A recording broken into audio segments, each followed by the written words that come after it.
When Britain went to war in 1914, its professional army of 750,000 men was small by European standards and suffered huge casualties in the early battles of the war.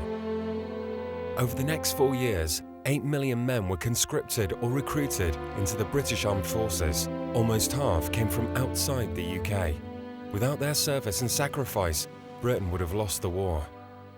They came from across the Empire, from the plains and the mountains, from tiny islands and vast continents, serving on every front, from the equator to the Arctic Circle.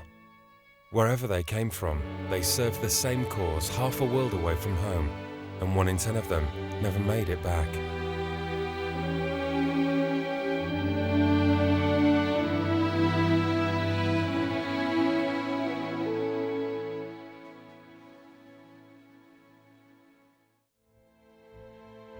By the end of 1914, the Western Front was locked into trench warfare and, for the Allies, attacking the Ottoman Empire, knocking it out of the war and opening up an ice-free supply route to Russia seemed to offer a way to end the stalemate.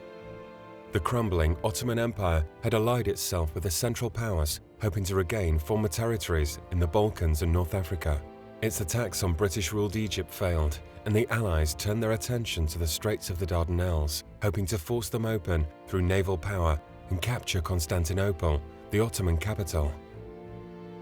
The naval bombardment in March 1915 nearly succeeded.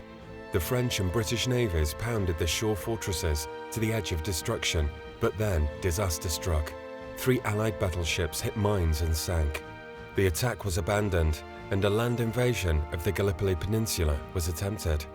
The British invasion forces consisted of 10 divisions from the British Army, 3 divisions of Anzacs from Australia and New Zealand, an Indian infantry brigade, including Gurkha soldiers from Nepal, and the Newfoundland Regiment.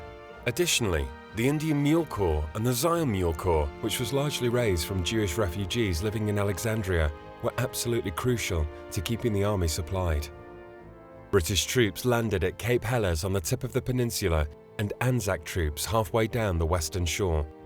Things went wrong almost immediately. The Anzacs were landed too far from their objective and at the base of sheer cliffs. Scaling them cost valuable time and allowed the Ottoman forces to keep them pinned against the coast. Though the Anzacs held their cliff-top positions tenaciously and the British made several attempts to break out, they were contained by the Ottoman troops. As the summer heat and deaths from heat stroke and disease mounted, an attempt was made to open a third front at Suvla Bay, but this too ended in failure. When Bulgaria joined the Central Powers in October 1915, evacuation became the only option. This was the most successful operation of the campaign. The Ottomans suspected nothing, and over 35,000 troops and their equipment were re-embarked with very few casualties. 1 million men fought in the 8.5-month series of battles. Overall casualties were high.